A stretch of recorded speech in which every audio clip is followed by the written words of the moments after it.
companies that are contracting for their services in the first place. It's just the latest in a whole series of changes in what it means to be an employee in this economy and what it means to be an employer as well. Marketplace's Kimberly Adams takes it from there. Believe it or not, franchising and subcontracting out labor haven't always been the norm. Dean Baker is the co-director of the Center for Economic and Policy Research.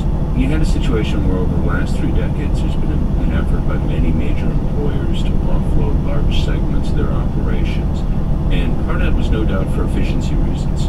He says the other part was companies trying to avoid efforts by workers to unionize. Baker says that's what the NLRB ruling is trying to target.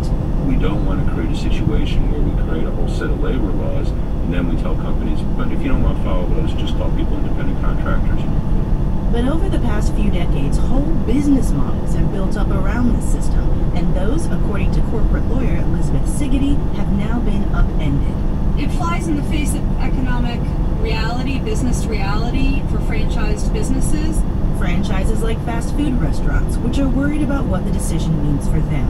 And there's another trend here. Just as more businesses were using contractors, new technology made it easier for independent workers to connect with companies. Think online temp agencies, or more recently, Uber. Arun Sundarajan is an expert on the digital sharing economy. He says the way to protect employees isn't by making everyone a traditional employee. Instead, we should sort of translate the sort of like, the rights that full-time employees had to a broader spectrum of the economy. But the NLRB decision makes clear the board's ready to change the system, saying in a statement that the current standard has failed to keep pace with the way people work. Diana Fushgart-Roth of the Manhattan Institute thinks this decision is bad for U.S. businesses. So the NLRB decision actually fits in with some other guidelines and rules that the Labor Department has issued within the past couple of months. She says we should expect many, many legal challenges to this decision. In Washington, I'm Kimberly Adams for Marketplace. The news of the migrant crisis in Europe got worse overnight. In Austria, that truck found with the bodies of mostly Syrian refugees is now believed to have held 71 people. That includes 12 women and children. Also, perhaps 150 people have drowned off the coast of Libya en route, one imagines, to Italy. Human trafficking is as distasteful as it is a business. All the smugglers and middlemen and people looking the other way take a cut of the action, driving the costs to would-be migrants way up, which means that quite often only people of a certain means can even afford to attempt the trip. Marketplace's Scott Tom. This is the sound of refugee celebration for people who have survived a boat ride from Turkey to the Greek island of Lesbos. Here's one of them.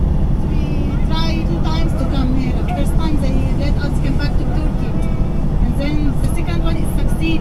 She's got a long way to go to Macedonia and then Serbia and then Hungary. And at each point, she may have to strike a different deal with a different smuggler.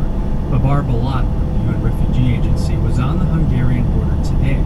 He said by cell phone that smugglers often trick people by offering teaser rates and then racking up the bill. They start little, and on the way, they make you pay more and more. Often the price depends on who you are. In Libya, across the Mediterranean from Italy, boat smugglers charge Syrians the most, around $1,000. Joel Millman is spokesman for the International Organization for Migration in Geneva. The Libyans consider Syrians the most